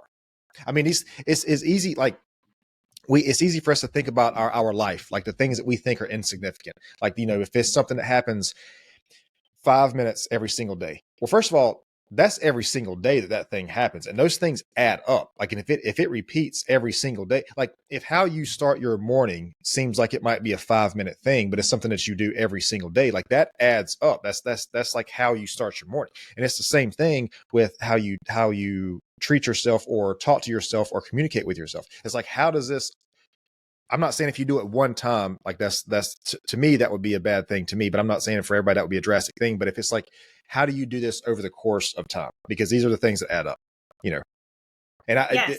the multi voice thing, I love that too, because you'll hear people say like there's a voice inside of us, like one wants us to stay comfortable and one wants us to grow. I've heard people say things like, imagine your worst enemy as an alternate version of yourself. Like, what are they doing? How are they, like, if you want to be lazy today and you're competing with this person, are they going to be lazy today, or are they going to be the person who do what they're supposed to do? Mm-hmm. So I think there's different ways to look at it. But I like that. I like the voice one. I don't know if you know who David Goggins is. He's a little bit extreme. Love Goggins. Yeah, he's got the whole philosophy about the voice in your head. I think Jocko Willink talks about that too. Yes. That voice, but it's like, yeah, man, I don't know. I think what all this kind of maybe comes down to is discipline. I think that's where all this leads to, I think. You have to be willing to be uncomfortable. That's what I think it all boils down to. Determination, discipline, and the willingness to make yourself uncomfortable for the short term for a long-term benefit. That's it. It is, because ice baths, you're uncomfortable for 2 to 5, maybe 8 minutes, and then you're comfortable the rest of the day. 8 minutes is nothing out of your day. And now all of a sudden you have a new perspective, something to base your day off of. Oh, it wasn't as bad as this, right? Even if you're bartering with yourself throughout the day, and doing that over and over consistently over time builds more tenacity, whether that's physical, emotional, mental, whatever it is. And just consistently doing that. But you're making yourself uncomfortable first. You have to be willing to be uncomfortable for a period of time, however long or short that is, understanding that the long-term goal is what you're actually working towards. It's that 1%. Yeah, that's 100% it. Okay, so I got a question. Like, I'm not saying that this is a real thing, because I don't know. I don't necessarily believe this, but let's just, like, sometimes I'll see myself in a situation, like I'll see myself in an interaction with somebody or doing something, and I'll just say the words, not necessarily that I believe this, but I'll just say the words like, I think in another life, maybe I was like an attorney, or maybe like in another life, I was like a doctor, or like this, I don't know, just maybe in an alternate universe, I'm like this thing. So do you ever like just kind of sit back and think like what would happen if you never really got into the fitness thing? Like all the time. Like, you ever think maybe about this, not like all the where time, you but would I be at? do. Yeah, it's tough, right? So I've always been in fitness in some way, shape, or form. Not to be confused with I have always been fit, because that is not true. Ask college Shaun, she was not fit. Changed a lot of things and a lot of habits. But I'm consistently learning. I'm always asking questions and researching. And if I wasn't in fitness, I don't know how I would channel that. And it hasn't always been healthy. I've struggled with eating disorders. I've also struggled with depression. And I've come out on the other side because of the willingness to be uncomfortable. So like, when I was in corporate America right out of college, I thought that's what I wanted to do. I was in digital marketing. It was right on the cusp. This is how old I am. Cell phones were like kind of new still. And so we were like on the flip phones, and we were doing like the ads on the bottom of things, T9 word was still real. And so like I was big into that, and I could have stuck with it, and I could have made millions of dollars, and whatever could have been my life. But I was in an environment at the time where like I would dye my hair and no one in my office would notice or care. We're talking like bright red, purple. I was blue at one point, which I'm pretty sure was against the code of conduct. And no one noticed or said anything. But I had this one kickboxing instructor who worked at the lunchtime hour for class. And she commented on it and she would like fix my form and she would work with me and she would tell me like, you know, this is good, this is bad, you should focus on this. Have you tried this supplement? Have you? And she took me under her wing for no other reason than she thought that I had potential. And I cannot say enough amazing things about this woman. So Mariama, if you're listening, I owe you my life. But during that time, I would literally call my mom after work every single day and cry. And I would cry to my boyfriend at night every single day. And it was just awful. And the only reprieve I had was running. And I found Matus M, and I would literally listen to this 3-minute YouTube clip on repeat for hours in the office every single day until I got up the courage to quit that job, get my NASM certification, become board certified, and start my own company. And it was just the willingness to be more uncomfortable doing that than the uncomfortable I was in that office. And it was just weighing the options. And from there, I never looked back. That's amazing, man. I think emotions kind of get a bad rap sometimes because I think people like emotions are powerful. I understand that, but I don't think an emotion has ever hurt anybody. It's like the action that follows the emotion is what causes the damage, and inaction. Yeah. And inaction. But it's like, dude, I think the emotions that they're there for a reason to like tell you what's going on with the situation. Like when you were in that situation, there was something inside of you that said, this is not okay with you. This is not where you're supposed to be at. And I think that those are really powerful if we can learn to listen to the emotions and not be, I don't want to use the word afraid, but not be, kind of like standoffish with them. If we can just like listen to what they're trying to tell us, because that's something else I say a lot too, is like this intuition that you have about this thing or this goal, this purpose that you're trying to pursue. Like this is not random. This just doesn't come out of anywhere. Like if you have a desire to, build a large 7-figure company, I mean, everybody might want that kind of money, but like, no, like that's not just given to, like that is given to you for a specific reason. Like that thought, that dream is there for a reason. And especially if it's something that you can't, I think in your situation, it was almost like because I kind of felt something similar to this when I was in like working a corporate. I had so many jobs, man. Before I started the business, I had so many jobs, but it's like I could not breathe at these places. Like I could not. And the people around me were like, "Oh man, this is good money, whatever." And had a guy wanted me to come work with him, and he was like, "You can make this much money," which was like at any other job I had before that was like twice as much. And he was like, "You'll be on the road, you'll see all these places," and I'm like, "Dude, I cannot breathe even thinking about this." Like this, it just was not me. Like I just couldn't do it. And I understand that's everybody maybe doesn't feel that way. And something else too, to go off on a brief tangent here. I think success is different to everybody. Like not everybody's version of success is building a successful company. I mean, some people have like a very different view of success, and that's okay. But I know for me, man, I could not breathe in that environment. And I was like, I'm supposed to be doing something else. Like, I don't know what it is, but this is not it. Like I can't, like, this is not supposed to be where I'm not supposed to be here, Yeah. And it's, and like it, but that is such a powerful, like motivating force, if you can just like listen to that and like, let it guide you into where it, so like, I mean, I don't know. I think about that a lot too. I think about like, what would I be doing right now if I never started a business or if I never, started working out. And I started working out. I've always kind of been like into fitness a little bit, but I was like working out heavily probably from like 17 to 20.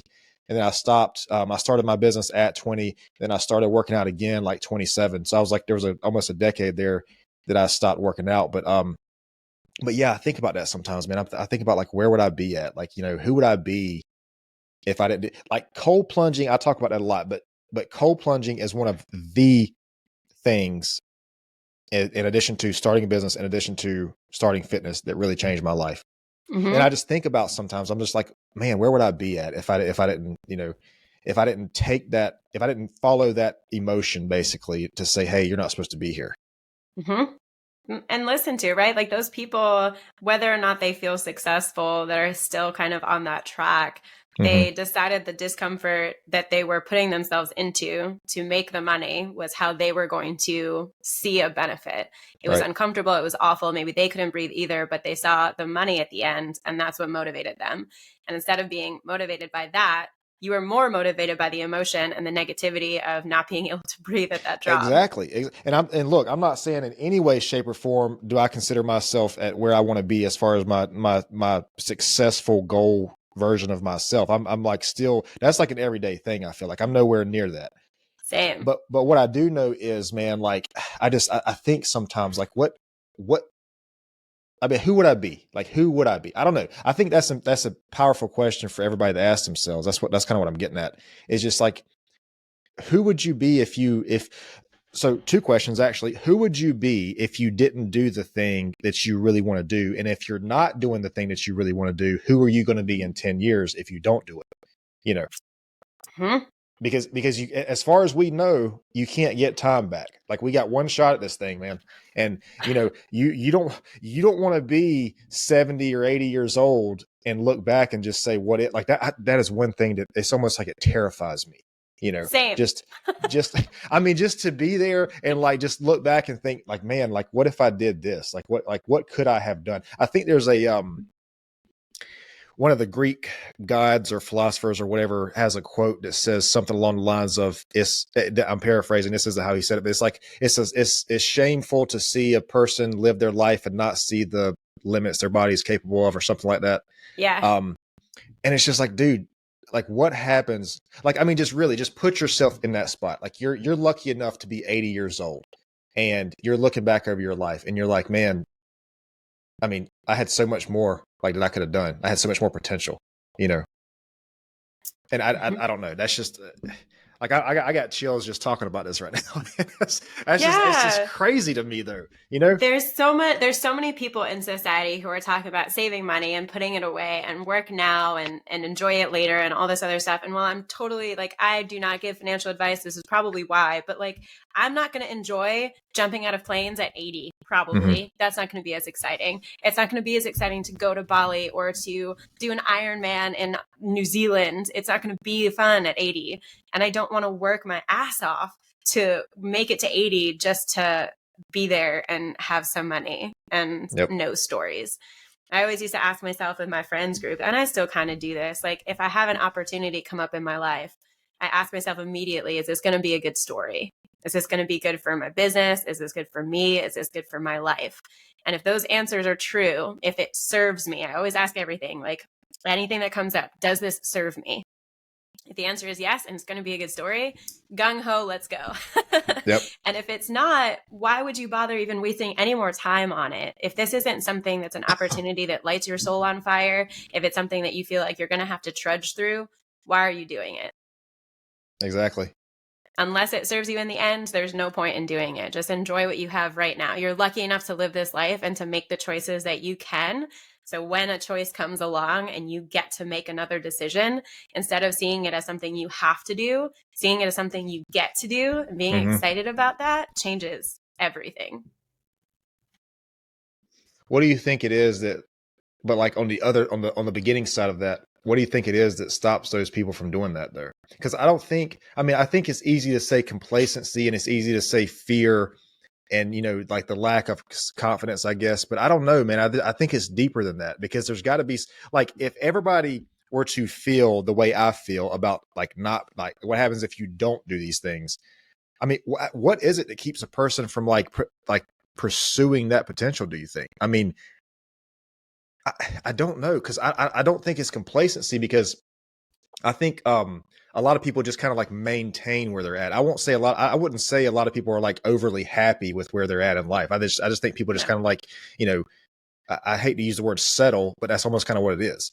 And again, it's important to understand that when we're talking about this, we're talking about success means something completely different for everybody else. You can work in corporate America and you can be okay with that because your version of success might be a happy, healthy family.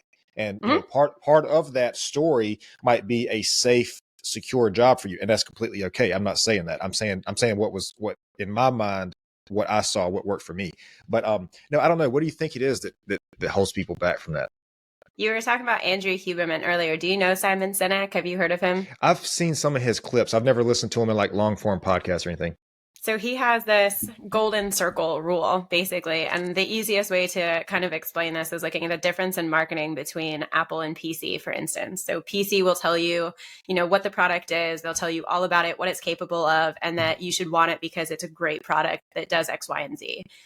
Apple will give you an advertisement about your lifestyle if you have an Apple device. It doesn't really tell you what it does. It doesn't really tell you how great it is at it. It doesn't tell you how fast the processor is. It just shows you a picture of your life with an Apple product. And that's the difference. PC tells you what it is. Apple shows you why you want it. And in life, taking that a step back and saying, oh, okay, like it's easy enough in marketing, right? In life, if you're looking at your why are you doing something? What's the lifestyle you want to live? You're doing the job to make money, sure, and that's okay. But why are you doing it? What's connecting you? What's making you want the thing? What's making you want money? And is there another way in your life that you can take, a different avenue, a different journey to get to the same end goal, but have that same why that lights your soul on fire instead of sitting at the desk job? And maybe the desk job sets your soul on fire. That's great. Like, good for you. Yeah. We need those people in this world. But I think realistically, it comes down to people just not understanding and not wanting to know their why. There are tons of people in the world who never ask themselves that question. Why am I doing this? And I think if you do sit down with yourself and you ask, why am I doing this? Why does this serve me? Why am I here? Why am I doing this whole thing? You can settle and be uncomfortable with the truth, whatever that is. Maybe you are scared of taking that step further. Maybe you're scared of not having enough money. Maybe you're scared of what other people think. Maybe you're scared that if you do it and you fail, you're going to be more upset with yourself than anybody else. And that's fine and good. But if that doesn't outweigh your why, then you'll stay where you are. Yep, exactly. It's like I was saying earlier, because you're gonna have things that come along to test you. Like it's almost like you say, like speak out into the universe, like I want this thing, and it's almost like the universe is like, oh yeah, well we'll see. Yeah. I mean, do you really though? Yeah. I mean, and you have to have something to reference. You have to have something to look back on and say, oh, this is why I'm doing this. Okay. Yes. So let me tie my shoes on and and do this thing. Yeah, man, it's crazy. I there's a quote that says, I might have this backwards, but I think it says, people will work harder to avoid a potential loss than they will gain an equivalent win. I think that's how it goes. So basically what that means is, like in my situation, it wasn't really about like, it's not like I had this, I wanted to be this, I had this goal as far as this much money and this kind of thing. All I knew was what I didn't want. Like I didn't want this. And I'm like, okay. And I'm not saying this is the way to set goals by any means, but I'm saying for me, it was like, okay, I'll figure out that. All I know is this is not it. Like let's just, it's almost like I was like as I was building the road, I was putting another step out. And I'm not saying that's the way to do it, but it's like, I know for sure this isn't it. So let me just kind of refocus and see what it is. But I don't know, man, it's crazy. Cause I think, I wish I had some sort of statistic or percentage of like, I would really like to talk to somebody who's like in the upwards of like 70-ish, late 70s, and just kind of talk to people in that time, in that span of life, and just see like, how do you see things at that point? Like, how do you, like, what do you look back on and see? Cause it's easy for me to say it, not even half that age, but it's like when you get there, man, like what's really important? You know what I mean? Like when you get to that part of your life, like what is it that's like really, that like really matters? Like what is it that you look back on and you're like thankful for or not thankful for? I mean, I don't know. It's just, I feel like that's such a conversation, that could be had, because like I said, it's easy for me to sit here and speculate from where I'm at now. I have a client who's in his late 70s and he, oh my gosh, I absolutely love it. I see him 3 times a week and he is hands down the hardest working client I have ever had. Mm-hmm. And he has goals and he is chasing them harder than I have ever seen anybody work for something, including my elite athletes. And it's funny because it always comes down to, you're talking about advice, right? And so he always gives me pieces of advice when I leave. And more often than not, it comes down to three things. One, he says that you hold all the cards. Think about a deck of cards, right? You're giving out cards whenever, like, someone makes you happy, or, someone's a big piece of your life, you're giving out cards. So hold the whole deck very close. You hold all of the cards. And if you're playing poker, you get to decide who's winning and who's losing. The second is look yourself in the mirror every single day and tell yourself that you're worth it and you deserve it. That's it. Just look at yourself in the mirror. Be like, hey, pay attention. Think about how you're thinking about yourself and how you're talking to yourself. Do that every single day. And then the third one, much less focused on all of life, but, just good advice in general, I guess. He tells me, every weekend, he tells me, legs crossed and mind on Jesus. Yeah, I mean, that's, but that's what I'm saying. Like when you talk to people, like it's almost like life is almost like way more simple than I think what we make it out to be. 100%. I mean, because the reason, like the conversations I've had with people, like in their, I don't want to say later years of life, but I'm just saying the people who, that's their words, not mine. Sure. Yeah. Like the things that they focus on, man, is so different. Like it's like family, it's like, friend, environment, that kind of, it's like maybe those, I don't know, maybe those are what make it what it is, like maybe the relationships we have with people and the interactions that we make, maybe that's what it's all about. It really is. And when it comes down to it, always, if I'm having like a rough day and I show up and he asks me how I'm doing and I say I'm okay, he's like, all right, well, that's unacceptable. So what's really going on? And by the time I explain it to him, he's looking at me like, okay, so that's like 5 minutes of your day or 10 minutes of your day, or maybe you have to do something and that's going to take an hour. But in the grand scheme of things, you're fine, right? You're good. You're walking around. You're happy. You got a good business. You got a good life. You get to see me today. And all of those things. I'm like, yeah, you know what? You're right. In the grand scheme of things, looking at this one day, I'm not even going to remember this conversation tomorrow. So why am I even worried about it? And it really, like, it is that perspective. He has all of these great experiences, building a business, building an amazing family. He has, he's traveled a lot. He's done all these great things. And he's the first to tell you that, like, yeah, they're okay, but these are the experiences that made this even better. Like, I got to do this with somebody, or I got to do this with somebody else, or, my family got to do this because of something that I was doing. And it is those relationships that he built that he talks about more than almost anything else. Like, he was this very successful businessman, and he talks about his business sometimes, but he always talks about his family and his friends. Yeah, 100%, man. Shaun, listen, this has been a great conversation, man. This has been phenomenal. I'm gonna have to close out here in a couple minutes, though. Unfortunately, do you want to promote a website or a social media, or do you have anything that you want to share? Yeah, absolutely. So liveunbreakable.com is my website. All my social is on there too. But if you want to reach me directly, it's Living Unbreakable on Instagram. Reach out to me, send me a DM. I promise I'll get back to you. I'm not an influencer. I do not ignore text messages. I would love to chat with you about any of the things that we talked about today. And honestly, we can keep this conversation going and hopefully do this again sometime. Oh yeah, for sure. I think there's a lot we didn't even get touch on today. I mean, yeah. I think we covered so much, but then there's also so much that can be talked about. Absolutely. And this is one thing. Like, I feel like sometimes I give social media there's a lot of negativity I say about social media, but man, I think if it's used properly, like it can really be beneficial, because like stuff like this, like we have there. It's almost like if you're ignorant these days about certain things, it's almost like it's your fault, because almost everybody has a cell phone and almost everybody has access to some sort of information at their fingertips. Like, we can do things like this. We can talk to people who in different parts of the world or country or whatever. We can go to YouTube or Spotify or something and learn something. I mean, we can, you can Google like these things did not exist like in the late the past part of the century, like late 1900s, whatever. These did not exist. Like this was not a thing. But like it's these days we have access to this information, man, and it's like I think we need to capitalize on that because we have this ability right here. And it's an amazing thing that I can get on. I can be at my house, which is where I'm at right now, and I can get on here and sit right here, and I can talk to somebody in the UK or in California or in Florida or in Australia is a little bit hard because the time difference is so crazy, but I could do it if I wanted to. I mean, and like there's so many people that know so much about so many different things, and it's like there's no shortage of information out here. Yeah.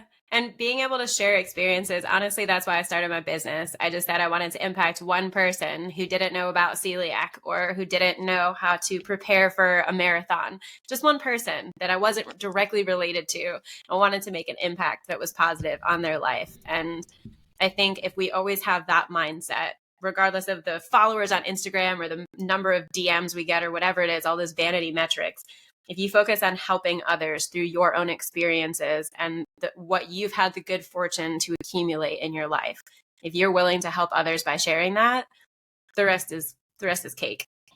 Yeah. And I love that too, because I think the celiac thing involved with fitness, I think that's a very valuable thing because there's so much limitations on what you can eat and, what you can do. And maybe next time we talk, we'll get into more diet, more about diet. Because I just don't know, man. Like I just think about it from my perspective, trying to build muscle and get the right carbs and that kind of thing. I can't imagine doing that in a way that's gluten-free. Because I'm not saying that gluten-free is, I'm not saying that gluten-free is not nutritious, but like, if I'm trying to load up on some carbs, the first thing I do, man, is get a bowl of pasta. Like that is like my go-to thing for the carbs.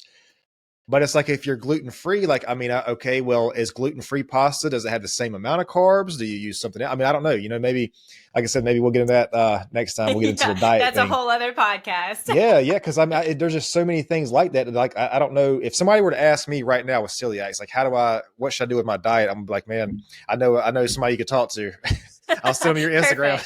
Yeah, thank you. Cause yeah, man, there's just so much there, but, so one other thing that I ask everybody before we close out, if you had to kind of pinpoint one of the most important lessons you've ever learned, it can be from fitness, your personal life, if it's something you're comfortable sharing. I know it's hard to kind of say maybe one of, but just maybe one of, or one of the most valuable things you've ever learned that you would be willing to share. What do you think that would be? I think I can break it down into one statement. And that would be that you have survived 100% of your bad days. If you're listening to this, 100% of the days that you thought that you weren't motivated, that you didn't really have a great day, that you were struggling through, 100% track record right now. And you can continue just 1%, even if you're in the darkest of days, do something that makes you feel good and be selfish about it. 1% every day. That's a really good point. That's a really good point, because you're right. You have survived 100% of your bad days. I mean, what other statistic in life has 100% success rate? Like, yeah, not one. Yeah, that's crazy, man. I really like that. That's a good point. Well, listen, man, I'm gonna have to run because I got to commute to an appointment. But this has been great.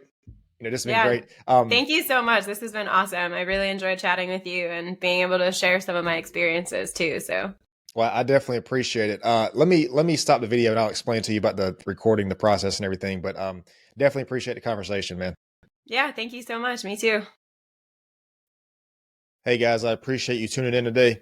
If you enjoyed this episode, you can find more content at Pure Wisdom Podcast. This is on Facebook, Instagram, Rumble, TikTok, YouTube, Spotify, Amazon Music, and Apple and Google Podcasts. There you can like, share, subscribe, and we will see you next time.